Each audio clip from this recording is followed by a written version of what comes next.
Hey, Dawn here with a helpful hint. One of my favorite ways to listen to podcasts is by speeding them up. It gives me the opportunity to listen to more of them and to re-listen to my favorite ones. So if you find that this podcast goes a little bit slow for your taste, by all means, turn up the speed. I listen in Overcast personally because I like the control it gives me over the speed of the podcast. All right, on to the goodies.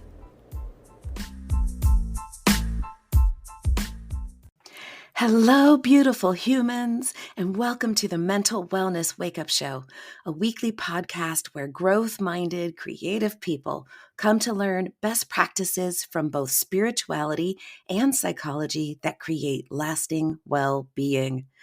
I am your host, mental wellness expert, improvised acting teacher, therapist, and coach, Dawn McMillan. Let's get to it. All right. Thank you so much for being here. Thank you for listening. Thank you for sharing the podcast. When you share this podcast with at least one other person, it grows our community of people who are doing the best they can to create lasting well-being for themselves and making the planet a little bit brighter. So thank you, thank you, thank you. Please pop over to the show notes. It should show up in whatever app you're using to listen to the podcast. It'll take you over to my link tree, and you can find out other ways of engaging with me, including being able to engage with me in individual therapy if that's something that you would like to do. I'm licensed in the state of Arizona for individual therapy. So if you live in Arizona, woohoo! If you do not live in Arizona in the United States of America, we can engage in some coaching. So with that, I want to tell you that I am an example of the topic for today. Today, we're going to talk about the dreaded drama triangle. Now, you may have heard of the drama triangle. There's a couple of ways that it shows up. One is there are three roles that people play in dysfunction. One is the victim. The version we are going to talk about today is victim, persecutor, and rescuer. And I got to tell you, the last couple of times I've tried to record my podcast, I have felt totally victimized. Today, the persecutor was my phone, which normally I'm fine just putting it in airplane mode and it works great. I started recording and I guess some old notifications I don't know what was happening, but I felt persecuted by my phone. I turned it off.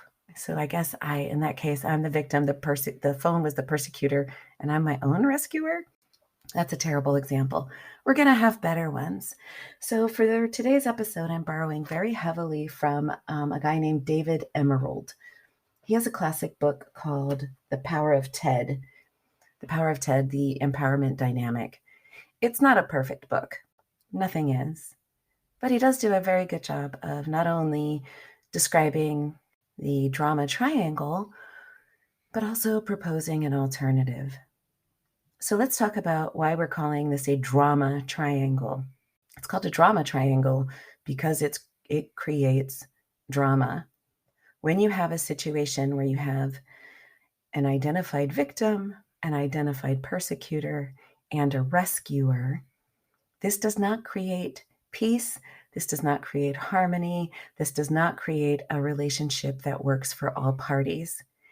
And we have to be careful talking about this because victim has been weaponized. And I want to shout from the rooftops that it is possible to be a victim. People do terrible things to other people. Hurricanes happen. Fires happen. If your house burns down from a fire, you are a victim. You are a victim of that fire. And so wanting to get some help and resources for what happened to you is not playing the victim. Feeling distraught, sad, traumatized when something terrible has happened to you is not you playing the victim. And recovering from being victimized takes time. It's a process. So let's not re-victimize people by persecuting them for having been victimized. Can we just agree to that right now? When something terrible has happened to you, you have been victimized. You are a victim. Acknowledging that, recovering from that, is not someone playing the victim. Okay? All right, let's not weaponize our psychological tools. We're not going there. We don't do that. All right, so let's talk about the drama triangle. So we have someone who is a victim. What are the characteristics of a victim? Primarily, at the heart of the person who is the victim is a loss. It's a loss. It can be a loss of freedom. It can be a loss of a desire or an aspiration. It can be a loss of safety. It can be a loss of identity. Let's say you have your whole life, I'm taking this from a TV show, your whole life thought you were Irish, and you do 23andMe and you find out you're Greek. If you were really invested in your identity as someone of Irish heritage, you're going to experience that as a loss. It's going to feel like a loss. And so when you lose that sense of identity, you don't know, who am I? You could begin to feel like a victim. In this case, the persecutor to your victimhood is a circumstance, or maybe it's a family story, or maybe it's your grandfather who always told you you were Irish. That's a really minor example, but I want to tread carefully as we're digging into this territory so we can understand the concepts without feeling persecuted by the podcast. So at the heart of victimhood is a loss, but it's not just any loss. It's a loss that leads to a feeling of powerlessness. It's when something happens that uproots something that means something to you. It's your parents won't let you hang out with your friend group. And so now you've lost your freedom and you've lost your friendship, and you feel persecuted because you feel powerless to do anything about it. So at the heart of victimhood is some kind of loss that leads to a sense of powerlessness. I was just working on a play at a local theater called Sweat, really beautiful play. And it follows a bunch of people who lose their identities because the factory that they worked in, that was their entire world, gets shut down. Who am I if I'm not a factory worker? And they felt powerless to do anything about it, right? Once the powers that be shut down your factory, what are you supposed to do about it? You can't open your own factory. You can't make them stop. You can't make them give you your job back. So it's that sense of something has happened and I'm powerless to change it. So ultimately, that leads us to that victim orientation. You're out of control. You're helpless and you're hopeless. Let's move on to the persecutor. The persecutor can be a person or a situation. A persecutor can be a person, or it can be a diagnosis. It can be a fiscal policy. In the play example that I just shared with you, the persecutor was, yes, the executives who decided to shut the plant, but it was also NAFTA, the free trade agreement that made those powers that be decide that they would like to save money by moving the plant to Mexico. That's the example in the play. So the persecutor is the cause. The persecutor, the orientation of the persecutor is that they are terrified of being a victim. They fear a loss of control. To the persecutor, if it's a person, it's win or lose. There are winners and there are losers, and I will not be the loser. So whereas the victim feels helpless, the persecutor fears feeling helpless. They fear being a victim. They fear a loss of control. They fear being the loser in a win-lose dynamic. So some of the primary tools of a persecutor are blame, criticism, and oppression. Persecutors control other people in order to not feel controlled. Persecutors blame other people in order to not be blamed. Now, savvy listeners may be wondering, wait, doesn't a victim blame the persecutor for their suffering? Yeah, file that away. So you have your victim who feels helpless and hopeless, and you have your persecutor who wants to control other people or other situations so that they don't feel helpless or hopeless. Many persecutors behave in a self-righteous, grandiose kind of way. You know, they're the people who get on the internet and they're like, how dare you? Or they're deeply convinced of how right they are, and they will fight to the death to make sure you acknowledge them as having the right point of view. So when someone is in criticism and oppression and that win-lose, self-righteous kind of point of view, it's black and white. This is right, that is wrong. I'm the winner, you're the loser. They're being in the persecutor role. So third up, we have the rescuer. And flat out, there are so many people in the helping professions who are rescuers. And what the rescuer does is they swoop in to the side of the victim and they say, oh, you poor thing. I can't believe these people are doing this thing to you. Oh my gosh, how terrible is that?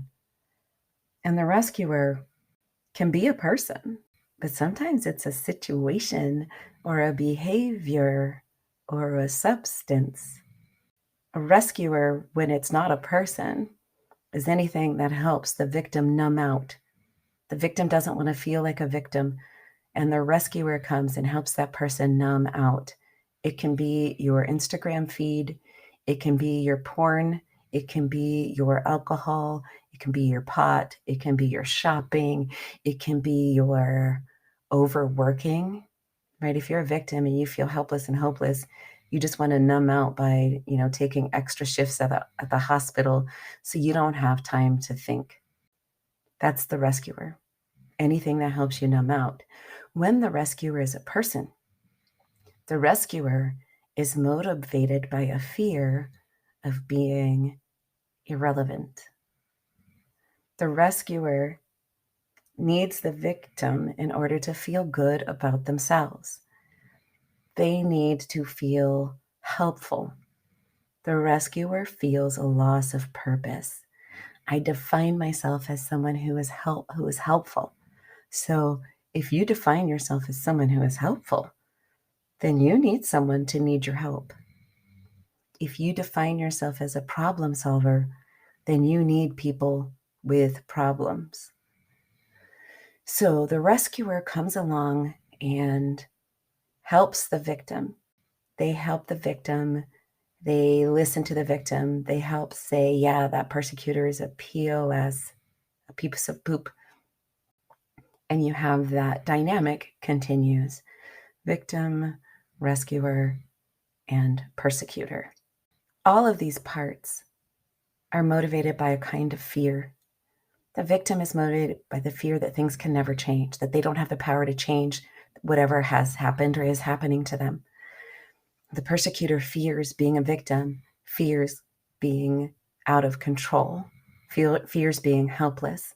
So they dominate and control other people and other situations in order to not have that feeling. And the rescuer is afraid of not being needed, is afraid of not having a purpose.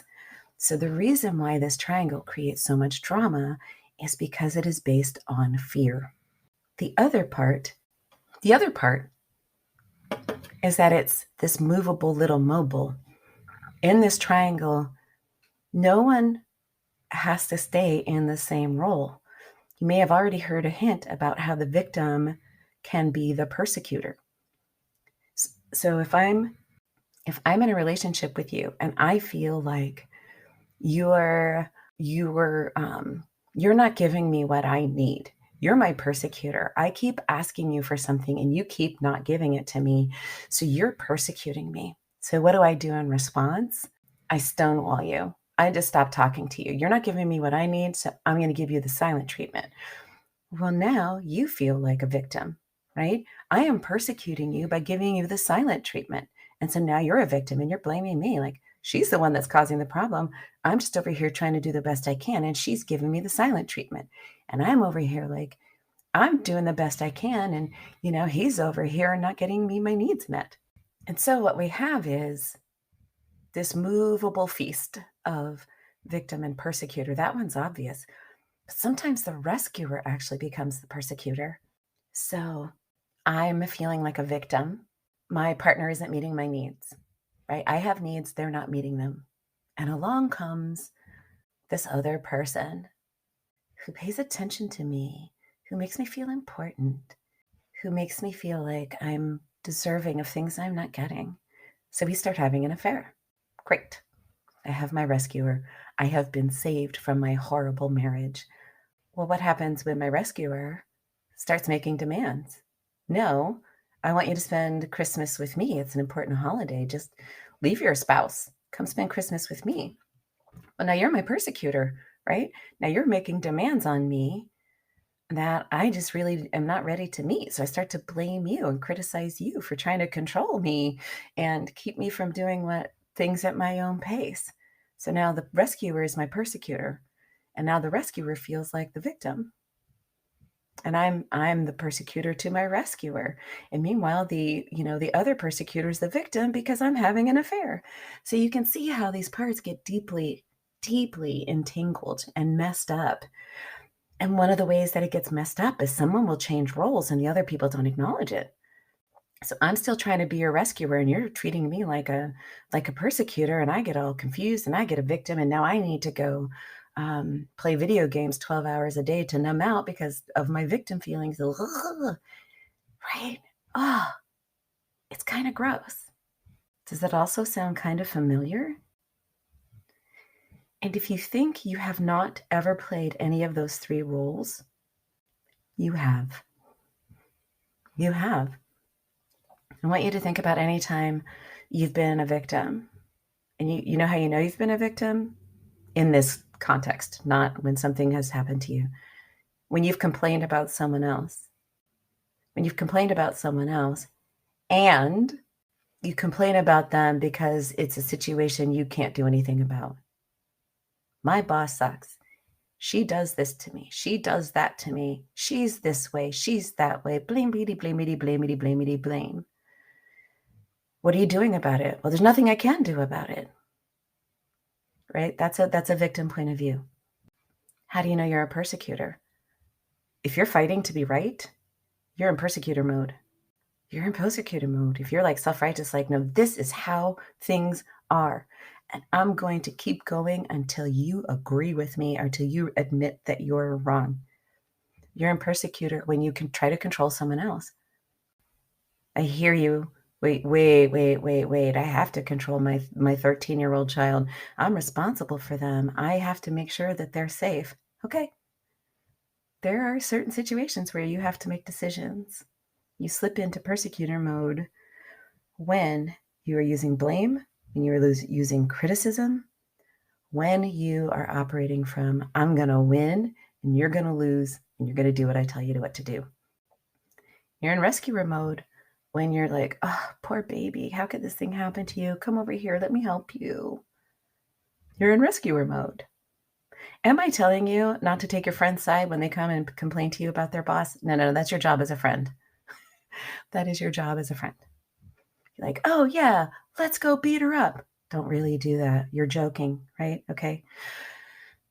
But just recognize that there is a dark side to playing any of these roles because it continues to reinforce the drama part of the drama triangle. So we're going a little long, so we're going to stop here. I want you to really consider the fear at the base of this situation, the drama triangle. It's fear. It's motivated by fear. Something terrible is happening, and I fear There's nothing I can do about it. I'm helpless and hopeless in this situation. When that happens, you are in a victim stance. I'm not saying you're playing the victim. I'm not like, oh, you victim. You're taking a victim stance. When you fear being controlled, when you fear losing, when you fear being wrong, you are taking a persecutor stance. When you try to swoop in and save someone from themselves or other people, you are in the rescuer stance. Let me do that for you, you poor thing who can't do it for yourself. You are taking a rescuer stance. Can we argue that there are times when each of these roles is necessary? Yes. Let's not get in the weeds looking for the exceptions. Let's take a moment and look at the rule. And let's have a good look in the mirror and in our own hearts and acknowledge when we have contributed, making up words, when we have contributed to the drama in our world by playing a role in the dreaded drama triangle. Next time, we'll get into how this happens and what we can do instead. And with that, did you know how amazing you are? Well, let me tell you, you're pretty freaking fantastic. Yeah, you really are. And I want you to just acknowledge that for a moment. And would you please remember that right here, right now, exactly as you are whole, you are perfect, you are complete, and you are worthy and deserving of a life so glorious, it transcends even your own imagination. Until next time.